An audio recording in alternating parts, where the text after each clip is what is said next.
Hello everyone. जी हाँ दोस्तों, मैं लेकर हाजिर हूँ मैथ गणित पार्ट 3, जिसमें मैं अति महत्वपूर्ण प्रश्न आपको बतलाता हूँ जो बार बार परीक्षाओं में पूछे जाते हैं। सभी परीक्षाओं के लिए बहुत ही महत्वपूर्ण प्रश्न है और ये प्रश्न जो है आप जब देखेंगे तो आपको लगेगा कि हर बार ऐसे प्रश्न परीक्षाओं में पूछे जाते हैं।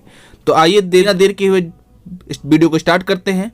और आपसे एक छोटा सा रिक्वेस्ट है, वीडियो अच्छा लगे तो प्लीज़ लाइक करें, ज़्यादा ज़्यादा अपने दोस्तों में शेयर करें और चैनल पर नए हैं तो वीडियो पूरा वॉच करें, अच्छा लगे तभी सब्सक्राइब करें वरना ना सब्सक्राइब करें। तो आइए देखते हैं क्वेश्चन नंबर 1। एक रकम है साधारण ब्याज में 2 वर्षों में 2240 रुपये बनती है और 5 वर्षों में 2600 रुपये बनती है।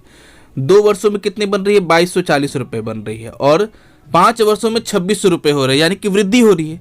तो ध्यान से समझिएगा, 2 वर्ष में जहां 2240 रुपया था, वर्ष में कितना हो जाता है आपका? 5 वर्षों में कितना होता है? 2600 रुपये। 2 वर्ष में 2240 और 5 वर्ष में 2600 रुपये हो रहा है। यानी कि सबसे पहले हम जान लें कि आखिर ब्याज मिल कितना रहा है। 3 वर्षों का अंतर हो रहा है और 3 वर्षों में आप देखेंगे कि 3 वर्ष में जो ब्याज दर है वो क्या है? ब्याज जो है वो इसमें क्या हो रहा है? वृद्धि हो रही है। और वृद्धि हो कितने के लिए वो जान लेते हैं। तो 3 सालों में जब 2600 माइनस 2240 करेंगे तो आप देखेंगे कि 3 वर्ष का कितना ब्याज हो रहा है? 360 रुपया।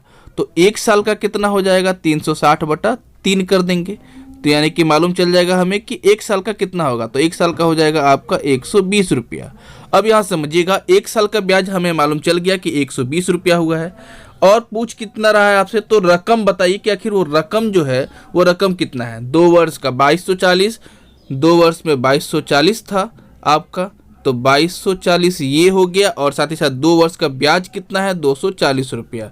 तो 2 वर्ष का ब्याज जो है ये इसको क्या करेंगे हम? माइनस कर देंगे। तो क्या आ जाएगा? रकम जो है वो कितना हो जाएगा? 2000 रुपया। तो राइट आंसर क्या होगा? बी नंबर 2000 रुपया जो आंसर होगा।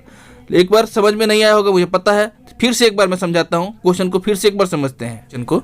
एक रकम है साधारण ब्याज में 2 वर्षों में 2240 रुपये बनती है। 2 वर्ष में साधारण ब्याज की दर से 2240 रुपया बनती है। एक रकम है, क्या रकम है वो नहीं पता मुझे, लेकिन उसका साधारण ब्याज करने के दर से 2240 रुपया 2 वर्ष में हो जाता है। और 5 वर्षों में वही रकम 5 वर्षों में 2600 रुपये बनती है। तो उस रकम को बताना है। 2 वर्ष में 2240, 5 वर्षों में 2600 रुपये, यानी कि 3 वर्षों में जो मूल्य है, ध्यान से देखिएगा, वो आपका वृद्धि हुआ है। तो हम 3 वर्ष का सबसे पहले निकाल लेते हैं। तो 3 वर्ष का हम देखेंगे जब, तो ब्याज कितना रुपया बन रहा है? 360। और 1 वर्ष का कितना बनेगा? 360/3 करेंगे तो 120 रुपये 1 साल का बनेगा। और यहाँ का अंतर कितना हो रहा है? 3 साल का। तो 3 साल का हम जान लेंगे। तो यहाँ के 3 साल का अंतर हो रहा है। तो सबसे पहले हम क्या करेंगे कि 2 वर्ष का तो हमें पता है कि 2240 रुपया है आपका दिया हुआ है रुपया साधारण ब्याज के दर से। और 2 वर्ष का अगर हम ये 1 वर्ष का आपने ब्याज निकाला, अगर यही 2 वर्ष का निकाल ले तो 120 गुने 2 कर देंगे। 120 गुने 2 कर देंगे तो 240 रुपया हो जाएगा। और यही अगर 2 वर्ष का ब्याज अगर हम घटा दे 240 रुपया इसमें से, तो हमें पता चल जाएगा कि आखिर मूल्य कितना था। तो मूल्य कितना था? 2000 रुपये। आई होप आपको समझ में आया होगा। तो राइट आंसर क्या था इसका? 2 नंबर, बी नंबर 2000 रुपये। देखते हैं नेक्स्ट क्वेश्चन।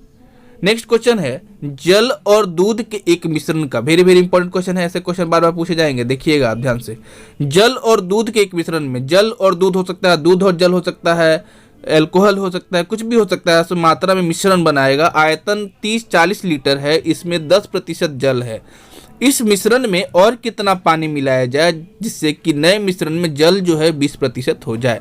ध्यान समझिएगा, जल 20% हो जाए और जल पहले कितना था? जल 10% था। दोनों का अंतर कितना प्रतिशत वृद्धि हुआ है? 10% का जल जो है वो वृद्धि हो रहा है, नया वाला घोल। तो इसके लिए सिंपल सा फंडा मैंने आपको प्रीवियस में भी ऐसा क्वेश्चन बताया था, जिसमें कि नमक का मात्रा रहता है और जल में करना रहे, दूध का मात्रा रहे जल में रहे। तो यहाँ दोनों जल में दिया है तो मुझे कोई प्रॉब्लम नहीं है। सीधा सीधे क्या करना है ऐसे क्वेश्चन में, हम इसमें करते हैं क्या कि आपको वृद्धि कितने प्रतिशत का हुआ? 40। और मात्रा कितना है? 40 है। और वृद्धि कितने प्रतिशत का हुआ है? 10% का वृद्धि हुआ है। मात्रा है 40 और वृद्धि कितना है? 10%। तो नया वाला 10% का वृद्धि अपॉन 100 करिएगा और माइनस नया वाला, ये नया वाला जो है जल है 20% बनाना है तो 20 माइनस कर दीजिएगा। ये कितना हो जाएगा? 400/100 माइनस 20 करेंगे तो ये हो जाएगा 80, 0 कट जाएगा, 8 5 जा 40, यानी कि कितना? 5 लीटर। आई होप आपको क्वेश्चन समझ में आया होगा। दोस्तों ये मैं एक आपसे रिक्वेस्ट करना चाहूंगा कि ये जितने भी प्रश्न दिए हुए हैं ये अति महत्वपूर्ण प्रश्न है और बार बार परीक्षा में पूछे जाते हैं। ये प्रश्न जो आप देख रहे हैं ये रेलवे में कई बार पूछा जा चुका है और मैं ऐसे ही क्वेश्चंस लेकर नहीं आता हूं। ये जितने भी प्रश्न आपसे पूछे जाते हैं ये महत्वपूर्ण प्रश्न होते हैं और बार बार परीक्षाओं में पूछे जाने वाले ही प्रश्न होते हैं। फिर भी आपसे एक रिक्वेस्ट है कि अगर वीडियो में आप चाहते हैं किसी पर्टिकुलर टॉपिक पे उस क्वेश्चन में लेकर आऊं तो आप बिल्कुल कमेंट कीजिएगा, मैं आपको उसी पर्टिकुलर टॉपिक पे वीडियो बनाऊंगा। आइए देखते हैं हमारा अगला प्रश्न। अगला प्रश्न है, यदि किसी संख्या को, कोई संख्या है 133 से विभाजित किया जाता है तो शेष 21 बचता है। कोई संख्या है, जब उसको हम 133 से विभाजित करते हैं मतलब भाग करते हैं तो शेषफल जो है, जो रिमाइंडर जिसे हम बोलते हैं, वो कितना बचता है? 21 बचता है। यदि उस संख्या को 19 से विभाजित किया जाए, संख्या को 19 से विभाजित किया जाए तो शेष कितना बचेगा? यही पूछ रहा है आपसे, शेष कितना बचेगा। समझिएगा, ऐसे क्वेश्चन में ज़्यादा दिमाग लगाने की कोशिश नहीं करना है। पहले तो हम जो विभाजित करना है उससे जान लेते हैं कि क्या 133 जो है वो 19 से पूरी तरह से विभाजित हो जाता है। तो देखेंगे कि हाँ 19 से पूरी तरह से विभाजित हो जाता है, 7 बार में 133 होता है। जब पूरी तरह से विभाजित हो जाता है तो बचता कितना है? 21। तो आप कुछ नहीं कीजिए, 21 को जिस नई संख्या से विभाजित करना है उससे भाग कर दीजिए। तो 19 से क्या होता है? 19 से क्या होगा? 19 माइनस करेंगे तो कितना बचेगा? 2 बचेगा।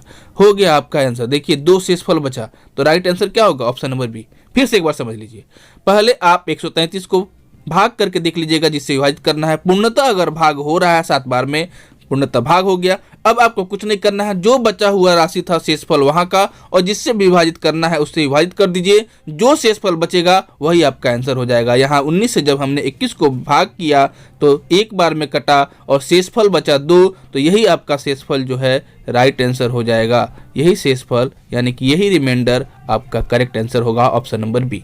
आइए देखते हैं अगला प्रश्न।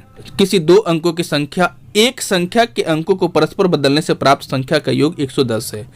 दोस्तों मैं आपसे रिक्वेस्ट करता हूं, प्रश्नों को आप बार बार थोड़ा समझ करके पढ़ें, हड़बड़ी में ना पढ़ें, क्योंकि बार बार आप यही गलती कर देते हैं, प्रश्न को पढ़ते समय ही समझ नहीं पाते हैं और उसमें आप प्रोसेस से बनाने लगते हैं और लंबा लेकर जाते हैं। बाद में मालूम चलता है कि आपका टाइम टेकन लग गया और प्रश्न भी कंप्लीट नहीं हुआ। आपसे रिक्वेस्ट है प्रश्नों को ध्यान से पढ़ें। प्रश्न है किसी 2 अंकों की संख्या, यहाँ देख रहे होंगे ऑप्शन जितने भी दिए हैं सभी 2 अंक की संख्या देख रहे हैं। तो 2 अंकों की संख्या ऐसे होने चाहिए जब उन संख्या के अंकों को, मतलब आपस में जब उस संख्या को, यानी कि इकाई अंक दहाई अंक 2 अंक होंगे तो 2 अंकों की संख्या में इकाई और दहाई होगा। जब इनके अंकों की संख्या आपस में बदल दिया जाए, यानी कि यूनिट प्लेस, वंस प्लेस और टेंस प्लेस के डिजिट को आपस में जब हम बदल दे, इंटरचेंज कर दे, जिसको बोलते हैं इंग्लिश में परस्पर बदलने से, तो संख्या का योग जो होगा 110 होगा। तो संख्या ज्ञात कीजिए जबकि उसके अंकों का अंतर 4 होना चाहिए। पहले हम ऑप्शन से इस तरह के क्वेश्चन को चेक कर लेते हैं और देखते हैं कि अंकों का अंतर, पहले यहीं से हमारा फंडा यहाँ से तैयार हो गया है। अंकों का अंतर, इन दोनों के देखिए बीच में अंतर कितना हो रहा है? 3 और 8 के बीच में कितने का डिफरेंस हो रहा है? 5 का हो रहा है। ये तो ऐसे ही नहीं होगा। दूसरा देखते हैं ऑप्शन, 7 और 3 के बीच में कितने का अंतर हो रहा है? 4 का अंतर हो रहा है। तो इसको एक बार चेक कर लेते हैं कि क्या ये पर्टिकुलर फिट बैठ रहा है, ऑप्शन नंबर 2। तो देखते हैं हम, सबसे पहले हम ये चेक करेंगे कि 2 अंकों की संख्या एक परस्पर बदलने से प्राप्त संख्या का योग जब 73 है और इसको इंटरचेंज करेंगे तो क्या हो जाएगा? 37 हो जाएगा। और दोनों का योग यानी कि प्लस जब हम करें तो देखिए तो 7 3 10 का 0 हाथ में लगा, 1 7 3 10 की 110 आ रहा है। तो बोला था प्राप्त संख्या का योग 110 हो, वो भी फिट हो गया। और दोनों का अंतर, आखिरी में बोला था दोनों का अंतर 4 हो, तो 4 भी है। तो राइट आंसर क्या होगा? Option number B. I hope अपने समझ में आया होगा। एक आपसे छोटा सा रिक्वेस्ट है कि मैं प्रतिदिन जितने भी वीडियो आपको पार्ट वाइज दे रहा हूं अभी, ये अति महत्वपूर्ण प्रश्न रहते हैं जो हमेशा railway, NTPC, group D, SSC, CGL, HCHSL में पूछे जाने वाले ही प्रश्न को मैं चुन करके आपके पास लेकर आता हूं। और प्रतिदिन एक प्रश्न मैं आपको देता हूं होमवर्क के तौर पे, और वो प्रश्न को आप बिल्कुल सॉल्व करें। किसी तरह की परेशानी हो तो मुझे कमेंट में बताएं। और आइए देखते हैं आज का होमवर्क वाला प्रश्न। प्रश्न जो है आपका होमवर्क वाला ये प्रश्न है, इस प्रश्न को आप होमवर्क में करेंगे और किसी तरह का परेशानी हो तो मुझे बताएंगे। चैनल पर नए हैं तो प्लीज़ चैनल को, वीडियो को पूरा वॉच करें, लाइक करें, ज़्यादा से ज़्यादा अपने दोस्तों में शेयर करना ना भूलें। और चैनल पर नए हैं तो वीडियो अच्छा लगे तभी सब्सक्राइब करेंगे, ऐसे नहीं करना है।